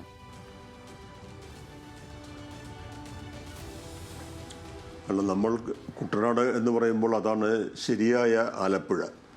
നമ്മൾ ആലപ്പുഴയെ കിഴക്കിൻ്റെ വെനീസ് എന്നൊക്കെ വിളിക്കുന്നത് കുട്ടനാട്ടിലെ ആ അവസ്ഥ കണ്ടുകൊണ്ടാണ്. പക്ഷേ കുട്ടനാട്ടിലാണല്ലോ കർഷക തൊഴിലാളികളുടെ സമരം. കർഷക തൊഴിലാളികളെ സംഘടിപ്പിച്ചുകൊണ്ട് VSും മറ്റുമൊക്കെ മുൻകൈയെടുത്ത് സംഘടിപ്പിച്ചുകൊണ്ട് പാർട്ടി വളർന്നു വന്നത്, ശക്തിപ്പെട്ടത്. അങ്ങനെ ചുവപ്പ് കൊടി പറക്കുന്ന ഒരു പ്രദേശമാണ് കുട്ടനാട്. അങ്ങനെയാണ് കഥകളിലൊക്കെ നമ്മൾ വായിക്കുന്നത്, തകഴിയുടെ നോവലൊക്കെ വായിക്കുമ്പോൾ. പക്ഷേ ആ കുട്ടനാടിൽ കമ്മ്യൂണിസ്റ്റ് പാർട്ടികൾക്ക് അല്ലെങ്കിൽ CPMന് ഒരു സ്ഥിരമായ മണ്ഡലം എന്ന് പറഞ്ഞ് കയ്യിൽ വയ്ക്കാൻ കഴിയാത്ത അവസ്ഥ ഉണ്ടായിട്ടുണ്ട്. അവിടെ പലരും ജയിച്ചു വരുന്നുണ്ട്, പല പാർട്ടികളും. അപ്പോൾ കുറേ കാലം, ദീർഘകാലം അവിടെ കേരള കോൺഗ്രസിൻ്റെ കയ്യിലായിരുന്നു. കേരള കോൺഗ്രസ് എന്ന് പറയുന്നതിനേക്കാൾ നല്ലത് KC ജോസഫ് എന്ന് പറയുന്നതാണ്. അതിനുശേഷം ഇപ്പോൾ NCP, തോമസ് ചാണ്ടി ജയിക്കുന്നു, മന്ത്രിയാകുന്നു. അതിനുശേഷം ഇപ്പോഴും NCPയുടെ കയ്യിലാണ് ആ മണ്ഡലം. അത് ഒരു വിചിത്രമായ സാഹചര്യമാണ്. CPMന് അഭിമാനത്തോടെ ഉയർത്തിപ്പിടിക്കേണ്ട, കൈവശം വയ്ക്കേണ്ട ഒരു പ്രദേശം കുട്ടനാട്.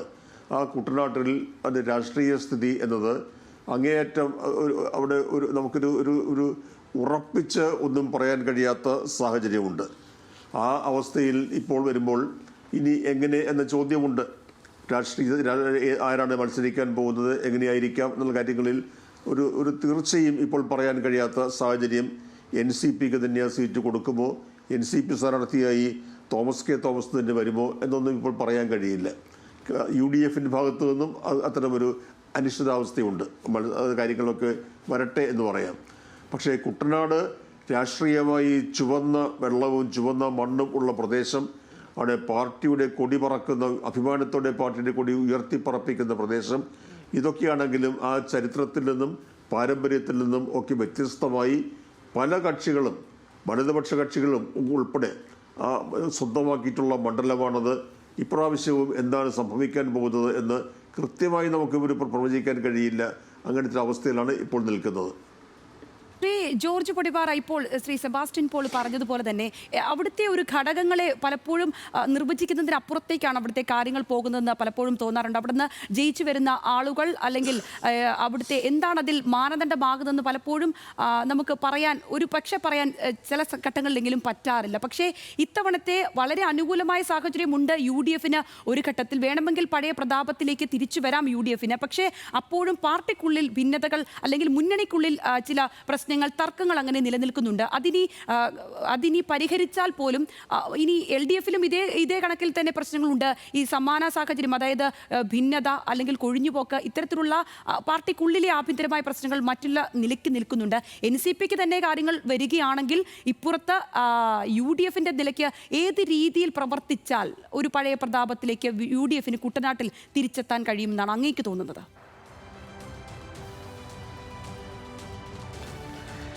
കുട്ടനാടിനെ കുറിച്ച് ഓർക്കുമ്പോൾ നമ്മുടെ മനസ്സിലേക്ക് കുറേ അധികം കാര്യങ്ങൾ ഓടി വരുന്നുണ്ട്. കേരളത്തിൻ്റെ നെല്ലറയാണ് കുട്ടനാട്. ഒരു കാലഘട്ടത്തിൽ കുട്ടനാട്ടിലെ നെല്ല് കേരളത്തെ തീറ്റിപ്പോറ്റിയ ഒരു കാലഘട്ടമുണ്ട്. പാലക്കാടും കുട്ടനാടും കർഷകർ കഠിനാധ്വാനം ചെയ്ത് വിളയിച്ചെടുക്കുന്ന ആ നെല്ല്, പ്രത്യേകിച്ച് കുട്ടനാട്ടിലെ കർഷകർ ലോകത്തൊരു പക്ഷേ ഏറ്റവും സാഹസികരായ കർഷകരായിരുന്നു.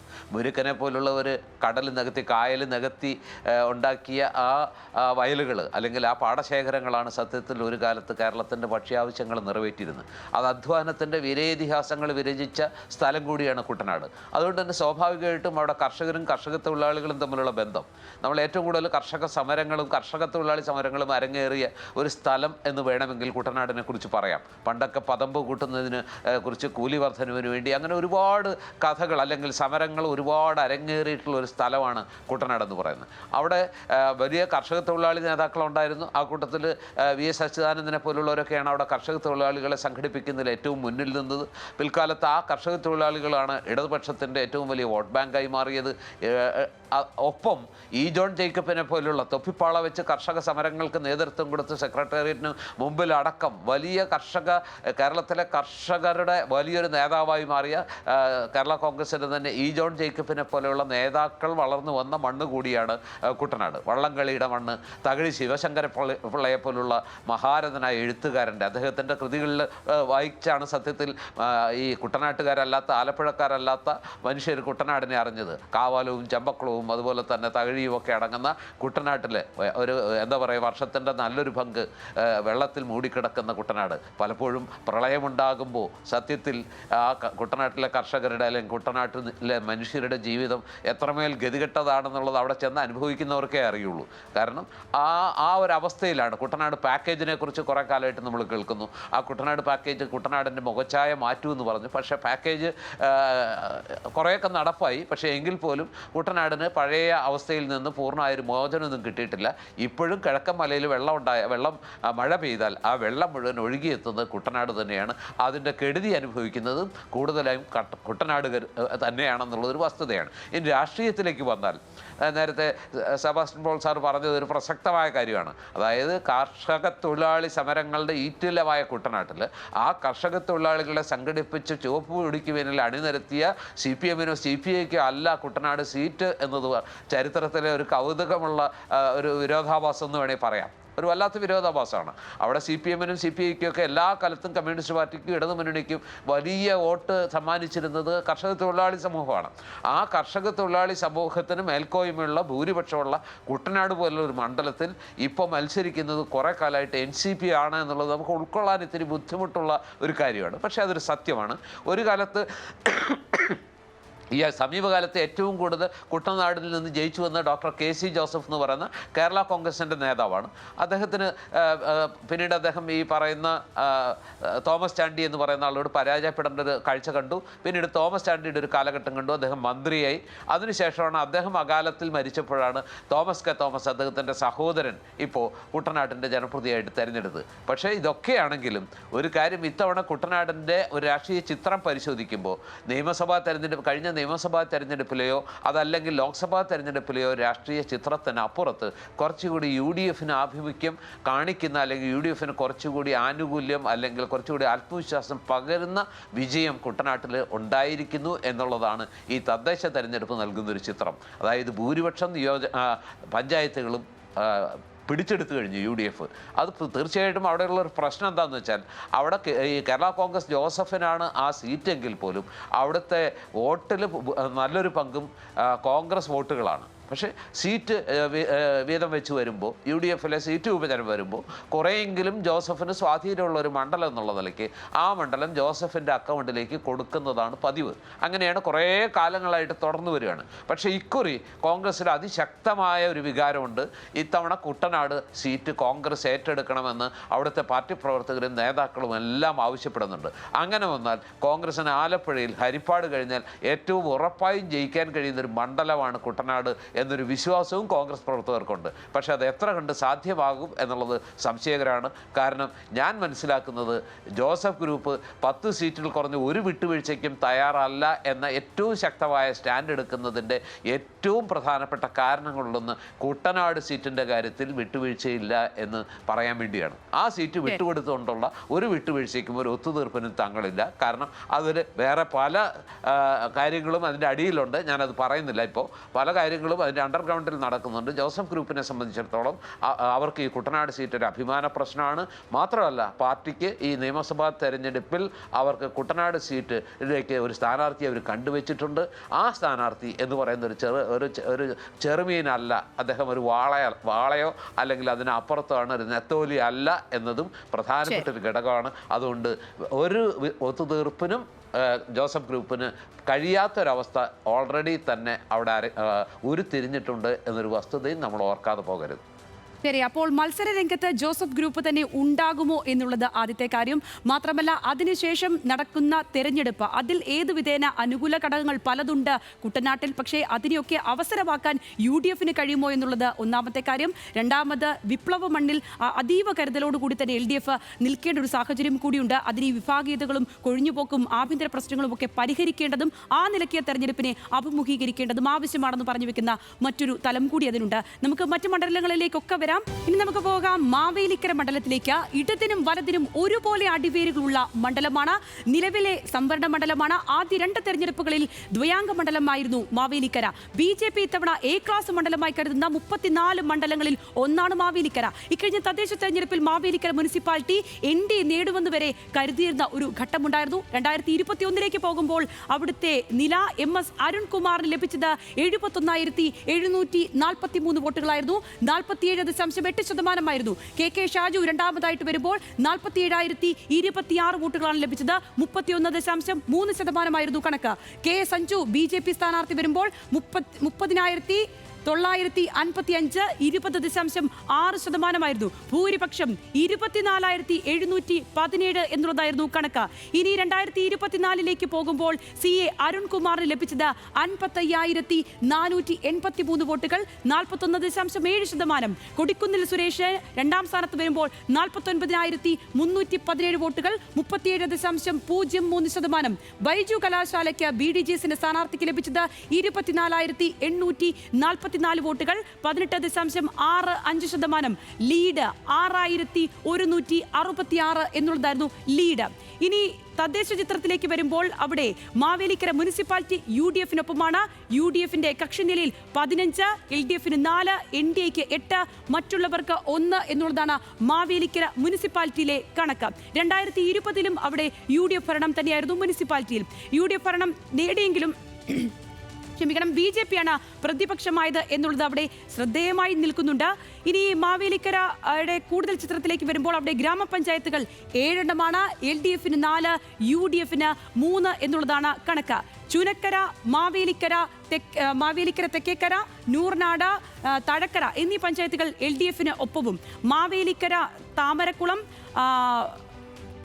പാലമേൽ, വള്ളിക്കുന്നം എന്നീ പഞ്ചായത്തുകൾ UDF-നൊപ്പമാണ് നിൽക്കുന്നത്. ഇതാണ് മാവേലിക്കരയുടെ ഒരു ചിത്രമായി വരുന്നത്. നമ്മൾ ആദ്യം പറഞ്ഞതുപോലെ BJP-യുടെ ഒരു കടന്നുകയറ്റം അല്ലെങ്കിൽ ക്രമാനുഗതമായി വോട്ട് ഷെയർ വർദ്ധിപ്പിക്കുന്നത് തന്നെ അവിടെ പ്രാധാന്യം അർഹിക്കുന്ന കാര്യമാണ്. ശ്രീ സെബാസ്റ്റ്യൻ പോൾ, ഇപ്പോൾ ഞാൻ ഈ പറഞ്ഞതുപോലെ ക്രമാനുഗതമായി BJP അവിടെ വോട്ട് ഷെയർ വർദ്ധിപ്പിക്കുന്നു എന്നുള്ളതൊരു പ്രധാനപ്പെട്ട കാര്യമായി നിൽക്കുന്നു. മുനിസിപ്പാലിറ്റിയിൽ അവിടെ പ്രതിപക്ഷമായിട്ട് NDA വരുന്ന ഒരു സാഹചര്യം, ഈ സ്വർണ്ണക്കൊള്ളി അടക്കമുള്ള വിഷയങ്ങൾ അങ്ങനെ ചർച്ച ചെയ്യപ്പെടുന്ന സാഹചര്യത്തിൽ ഏത് നിലയ്ക്ക് കാര്യങ്ങൾ മാവേലിക്കരയിൽ മാറും? കാരണം ഈ വലിയ രീതിയിലുള്ളൊരു വിശ്വാസ സമൂഹവുമായി ബന്ധപ്പെട്ട് നിൽക്കുന്ന ഒരു പ്രദേശം കൂടിയാണല്ലോ. ആ നിലയ്ക്ക് വരുമ്പോൾ അവിടുത്തെ വോട്ടുകളിൽ ഒരു സ്പ്ലിറ്റ് ഉണ്ടാകാനുള്ള സാധ്യത ഏറെക്കുറെ ഉറപ്പാണല്ലോ. ഏത് നിലയ്ക്കായിരിക്കും മാവേലിക്കര ആ കാര്യങ്ങളിൽ ചിന്തിക്കുക? അതെ, മാവേലിക്കര പ്രത്യേകതകളുള്ള ഒരു പ്രദേശമാണ്. അത് ആലപ്പുഴ ജില്ലയിൽപ്പെട്ടാണ് പെട്ടിരിക്കുന്നതെങ്കിലും ചെങ്ങന്നൂരിൻ്റെ കാര്യം തന്നെ പറഞ്ഞതുപോലെ ആലപ്പുഴ ജില്ലയുടെ ആ ഒരു പൊതു സ്വഭാവം അല്ല മാവേലിക്കരയിലുള്ളത്. മാവേലിക്കര എന്ന് പറയുമ്പോൾ ഓണാട്ടുകരയുടെ ഒരു കേന്ദ്രം, തലസ്ഥാനം എന്ന് വേണമെങ്കിൽ മാവേലിക്കരയെ പറയാം. വൈകാരികമായി എനിക്ക് അടുപ്പമുള്ള പ്രദേശമായത് ഞാൻ ജനിച്ചത് അവിടെ ആയതുകൊണ്ടാണ്. പക്ഷേ മാവേലിക്കരയുടെ രാഷ്ട്രീയം എന്ന് പറഞ്ഞാൽ അത് മറ്റ് ആലപ്പുഴ ജില്ലയിലെ മറ്റ് ഇടങ്ങൾക്ക് നമ്മൾ ഇതുവരെ പറഞ്ഞു പോകുന്നതിൽ നിന്ന് വ്യത്യസ്തമായ സാഹചര്യങ്ങളും അനുഭവങ്ങളും അവിടെയുണ്ട്. അവിടെ ക്രൈസ്തവ ഒരു നല്ല സാന്നിധ്യം, പ്രത്യേകിച്ച് ഓർത്തഡോക്സ് ആ സാന്നിധ്യം അവിടെ ഉണ്ട്. അതുപോലെ ഹിന്ദുക്കളുടെ ഈഴവ സാന്നിധ്യമുണ്ട്, നായറുണ്ട്, ഇതെല്ലാം അവിടെ ഉണ്ട്.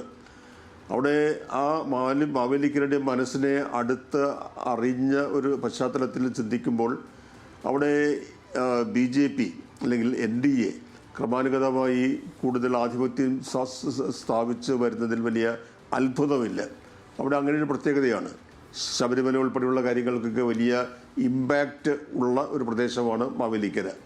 മാവേലിക്കരയുടെ മറ്റൊരു പ്രത്യേകത എപ്പോഴും ഞങ്ങൾ പറയാറുള്ളത്, വികസനം എന്നത് പടിഞ്ഞാറ് NH വഴിയും കിഴക്ക് MC റോഡ് വഴിയും കടന്നു പോകുമ്പോൾ ഇതിന് രണ്ടിനും ഇടയ്ക്ക് കിടക്കുന്ന പ്രദേശമാണ് മാവേലിക്കര. അവിടെ നമ്മൾ പ്രതീക്ഷിക്കുന്ന രീതിയിൽ അല്ലെങ്കിൽ ഉണ്ടാകേണ്ടിയിരുന്ന രീതിയിലുള്ള വളർച്ച ആ പ്രദേശത്തിന് വന്നിട്ടുമില്ല. എന്നാൽ മാവേലിക്കരക്കാർ എത്രയോ പേര് നമുക്ക് ചൂണ്ടിക്കാണിക്കാൻ കഴിയും.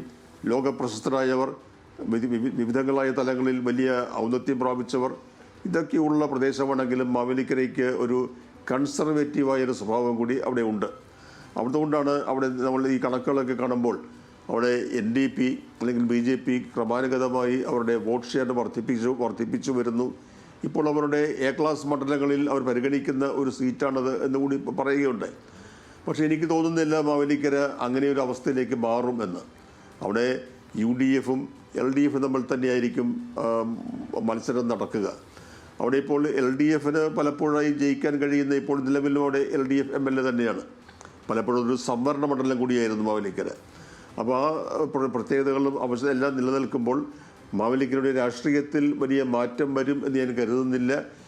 LDF-ന് ഒരുമയോടെ നല്ല രീതിയിൽ പ്രവർത്തിച്ചാൽ ആ മണ്ഡലം നിലനിർത്താൻ കഴിയും എന്ന് തന്നെയാണ് ഞാൻ കരുതുന്നത്. ശ്രീ ജോർജ് കൊടിപാറ, അത് തന്നെ കഴിഞ്ഞ തവണത്തെ ഭൂരിപക്ഷമൊക്കെ നൽകുന്ന ആത്മവിശ്വാസം ആ നിലയ്ക്ക് തന്നെയാണ്. പക്ഷേ നമുക്ക് ഈ പിന്നീട് വന്ന മാറ്റങ്ങൾ മാത്രമാണ് നമുക്ക് ഈ NDA-യുടെ കടന്നുകയറ്റം അല്ലെങ്കിൽ ആ തലത്തിലേക്ക് കാര്യങ്ങളെ നമുക്ക് ഒന്നുകൂടി വിശകലനം ചെയ്യേണ്ട സാഹചര്യം ഉണ്ടാകുന്നത്.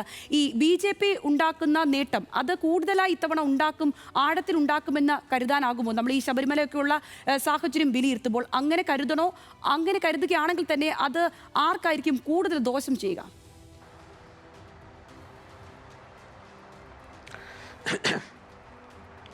ശബരിമല വിഷയം തീർച്ചയായിട്ടും മാവേലിക്കരയിൽ, കാരണം മാവേലിക്കരയുടെ സാമീപ്യം എന്ന് പറയുന്നത് പത്തനംതിട്ട ജില്ലയുടെ ഒരു സ്വഭാവം, ഒരു ക്യാരക്ടർ കൂടിയുള്ള പത്തനംതിട്ട ജില്ലയെക്കുറിച്ച് നമുക്കറിയാം. ഏതാണ്ട് ഈ ആലപ്പുഴയുടെ ഒരു സ്വഭാവത്തേക്കാൾ, ആലപ്പുഴ ജില്ലയുടെ ഒരു സവിശേഷതകളേക്കാൾ ഈ മൊത്തത്തിലൊരു പത്തനംതിട്ട ജില്ലയിൽപ്പെട്ട മണ്ഡലങ്ങളുടെ അല്ലെങ്കിൽ ആ പ്രദേശങ്ങളുടെ ഒരു ഒരു ഒരു ഭാവമോ രൂപമോ അതല്ലെന്നുണ്ടെങ്കിൽ ആ ഒരു ഒരു ഒരു ചൊവ്വയാണ് അല്ലെങ്കിൽ അത്തരത്തിലുള്ള ഒരു ഇതാണ് നമുക്ക് ഈ പറഞ്ഞ മാവേലിക്കരയെ കുറിച്ച് പറയുമ്പോൾ നമ്മുടെ മനസ്സിൽ മനസ്സിൽ വരുന്നത്. അവിടെ ഡോക്ടർ സെബാസ്റ്റ്യൻ പോൾ സാർ പറഞ്ഞതുപോലെ വളരെ കൃത്യമായി തന്നെ ക്രൈസ്തവ സഭകൾക്ക് വലിയ സാന്നിധ്യമുണ്ട്.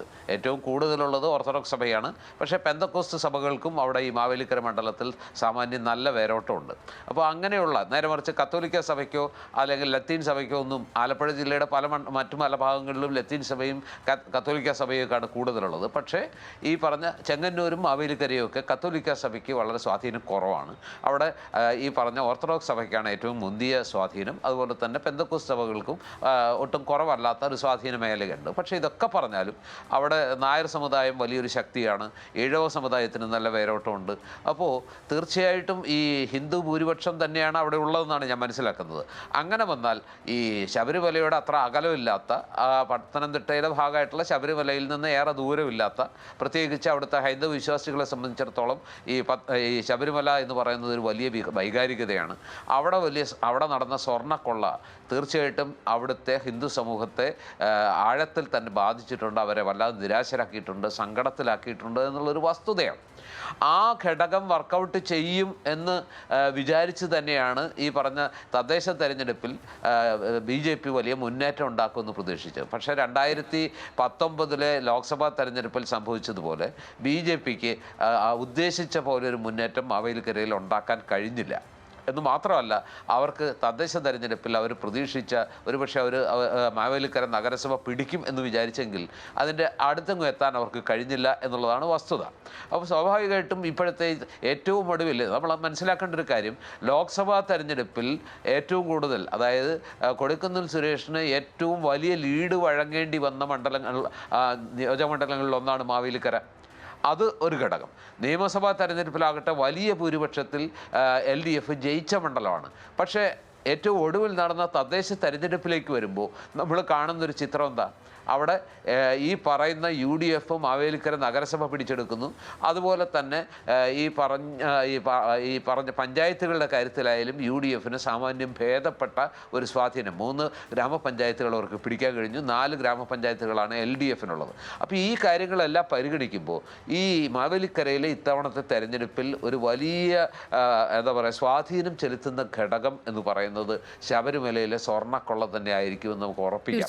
പക്ഷേ NDAക്ക് അതിൻ്റെ ഒരു ഗുണം പൂർണ്ണമായിട്ട് കിട്ടുമോ എന്ന് എനിക്ക് സംശയമുണ്ട്. കാരണം എന്താണെന്ന് വെച്ചാൽ കഴിഞ്ഞ കുറേ കാലമായിട്ട് ഈ പറഞ്ഞ NDAക്ക് ഈ ശബരിമലയുടെ ഒരു അഡ്വാൻറ്റേജ് പലപ്പോഴും അവർക്ക് വേണ്ട പോലെ കിട്ടുന്നില്ല. കാരണം അവർക്ക് വോട്ട് ചെയ്താൽ ഇതിന് ഉത്തരവാദികളായവരെ ശിക്ഷിക്കാൻ കഴിയില്ല എന്നൊരു തോന്നൽ വോട്ടർമാർക്കുണ്ടോ എന്നൊരു സംശയം എനിക്ക് തോന്നാറുണ്ട്.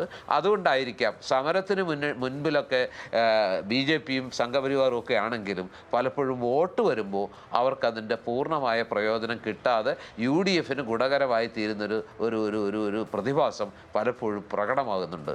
അത് ഇക്കുറിയും പ്രകടമായാൽ മാവേലിക്കരയിൽ NDAയുടെ മോഹങ്ങളൊന്നും പൂവണിയാൻ പോകുന്നില്ല. അവിടെ മത്സരം UDFും LDFും തമ്മിലാകും.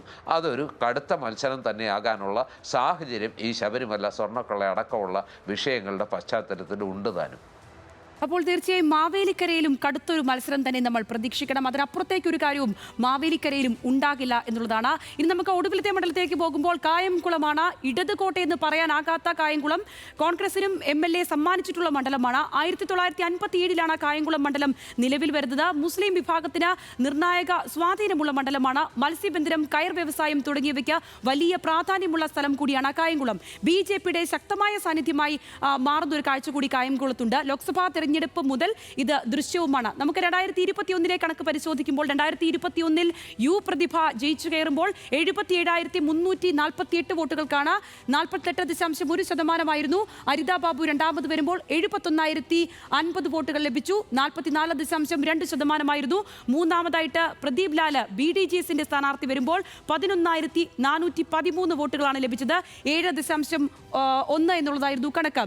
ഇനി ഭൂരിപക്ഷം അവിടെ ലഭിച്ചത് 6,298 ആയിരുന്നു.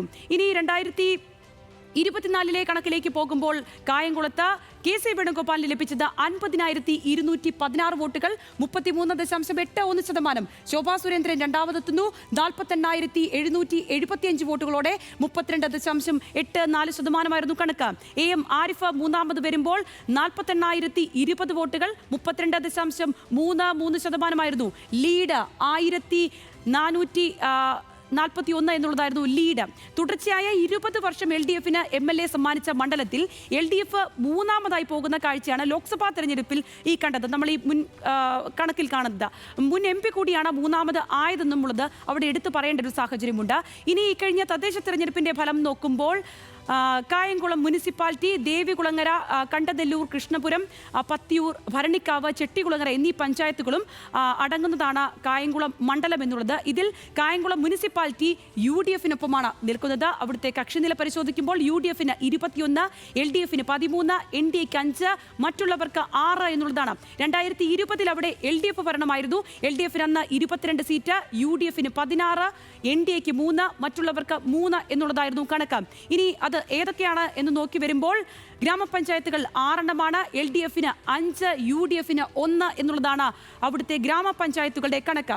ഇനി അത് ഏതൊക്കെയാണെന്ന് നോക്കി വരാം. ദേവികുളങ്ങര, കണ്ടല്ലൂർ, പത്തിയൂർ, ഭരണിക്കാവ്, ചെട്ടികുളങ്ങര എന്നീ പഞ്ചായത്തുകൾ LDF-നൊപ്പവും കൃഷ്ണപുരം പഞ്ചായത്ത് മാത്രം UDF-ന് ഒപ്പം നിൽക്കുന്ന സാഹചര്യമാണ് ഉള്ളത്. ശ്രീ സെബാസ്റ്റ്യൻ പോൾ, ഈ കായംകുളത്തെ പറ്റി സംസാരിക്കുമ്പോൾ മുമ്പ് പറഞ്ഞതുപോലെ തന്നെ CPM-നുള്ളിലുള്ള വിഭാഗീയത പ്രശ്നങ്ങൾ കലങ്ങി മറിയുന്ന ഒരു കായംകുളത്തിന്റെ സാഹചര്യമാണ് സമീപകാലത്തെല്ലാം നമ്മൾ കണ്ടിട്ടുള്ളത്. പ്രതിഭയ്ക്കെതിരായിട്ടുള്ള ഒരുപാടധികം കാര്യങ്ങൾ നമ്മളവിടുത്തെ രാഷ്ട്രീയ സാഹചര്യമായിട്ട് കാണുന്നു. വലിയ രീതിയിലുള്ള വെല്ലുവിളി ആ നിലയ്ക്ക് UDF-ന് ഇപ്പോൾ അവിടെ ഇല്ലേ കായംകുളത്ത്?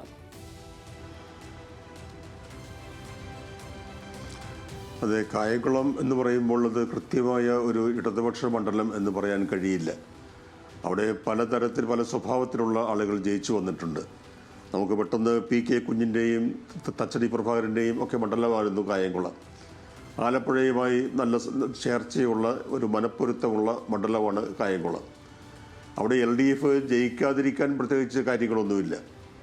ഇപ്പോൾ ആ മണ്ഡലം പ്രതിനിധീകരിക്കുന്നത് LDF സ്ഥാനാർത്ഥിയാണ് പ്രതിഭ ആണ്. പ്രതിഭയെക്കുറിച്ച് പറയുമ്പോൾ എന്തൊക്കെയോ വിവാദങ്ങൾ അവിടെ ഇടയ്ക്കിടെ ഇങ്ങനെ ഉണ്ടായിക്കൊണ്ടിരിക്കുന്നു. അതിന് ഉത്തരവാദി പ്രതിഭയാണോ, പാർട്ടിയാണോ, അല്ലെങ്കിൽ ആരെങ്കിലും പാർട്ടി പ്രവർത്തകരാണോ, അതിലൊക്കെ ഞാനിപ്പോൾ കടക്കുന്നില്ല. പക്ഷെ നല്ല നിലയിൽ അവിടെ പ്രവർത്തിക്കുന്നതിനും ആ മണ്ഡലം കയ്യിൽ ഉറപ്പിച്ചു നിർത്തുന്നതിനും ഒക്കെ പ്രാപ്തിയുള്ള ഒരു MLA തന്നെയാണ് പ്രതിഭ. അവിടുത്തെ ജനകീയമായ വിഷയങ്ങളിൽ കാര്യങ്ങളിലൊക്കെ ഇടപെടുന്ന ആൾ കൂടിയാണ്. അത് മറ്റ് പല കാര്യങ്ങളിലും എനിക്ക് നേരിട്ട് അറിയാവുന്ന വിഷയമാണ്. പ്രത്യേകിച്ച് അവിടെ നാഷണൽ ഹൈവേയുടെ കായംകുളത്തെ നിർമ്മാണ പ്രവർത്തനങ്ങൾ നാട്ടുകാർക്ക് വരുത്തി വയ്ക്കുന്ന ബുദ്ധിമുട്ടുകൾ, അസൗകര്യങ്ങൾ, അതൊക്കെ അധികാരികളുടെ ശ്രദ്ധയിൽപ്പെടുത്തുന്നതിന് ഒക്കെയുള്ള സാമർഥ്യം കാണിക്കുന്ന MLA തന്നെയാണ് പ്രതിഭ. പക്ഷേ എന്തുകൊണ്ടാണോ എന്ന് അറിഞ്ഞുകൂടാ ഇത്തരത്തിലുള്ള ചില പ്രശ്നങ്ങൾ, ഇടർച്ചകൾ അവിടെ സംഭവിക്കുന്നു. ഒരു മണ്ഡലം നിലനിർത്തിക്കൊണ്ട് പോകണമെങ്കിൽ അതിന് എല്ലാവരുടെയും പിന്തുണ ആവശ്യമുണ്ട്. ഏറ്റവും വലിയ പിന്തുണ ആവശ്യമുള്ളത് പാർട്ടിയുടെ തന്നെയാണ്. അതെല്ലാം ഉറപ്പിച്ചുകൊണ്ട് ഒരു മനപ്പൊരുത്തം സൃഷ്ടിച്ചുകൊണ്ട് നല്ല നിലയിൽ മുന്നോട്ട് പോകാൻ കഴിഞ്ഞാൽ പ്രതിഭയിലൂടെയോ അല്ലെങ്കിൽ ആരായിരിക്കും സ്ഥാനാർത്ഥി എനിക്കിപ്പോൾ പറയാൻ കഴിയില്ല. എങ്ങനെയാണെങ്കിലും ഒരു പാർട്ടി എന്ന നിലയിൽ LDF-ന് കായംകുളം നിലനിർത്താൻ വലിയ പ്രയാസമുണ്ടാകും എന്ന് ഞാൻ കരുതുന്നില്ല.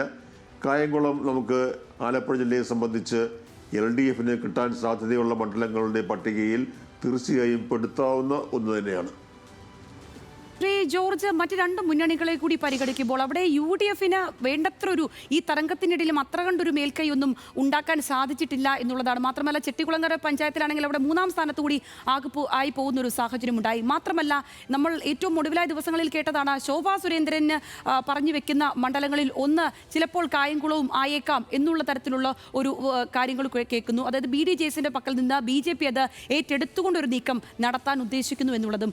ഇങ്ങനെ ഒരു സാഹചര്യം കൂടി തിരിഞ്ഞു വരികയാണെങ്കിൽ അവിടെ ഒരു ത്രികോണ പോര ഉണ്ടാകാനുള്ളൊരു സാധ്യതയുണ്ടോ കായംകുളത്ത്? തീർച്ചയായിട്ടും സംഗീത. അതായത് ലോക്സഭാ തെരഞ്ഞെടുപ്പിൽ NDA ശോഭാ സുരേന്ദ്രൻ രണ്ടാമതെത്തിയ ഒരു മണ്ഡലമാണ് അവിടെ. അത് ആരിഫ് 3-ാം സ്ഥാനത്തേക്ക് പോയി. അത് ഒന്നോ രണ്ടോ മണ്ഡലങ്ങളിൽ മാത്രമാണ് അത് സംഭവിച്ചിട്ടുള്ളത്.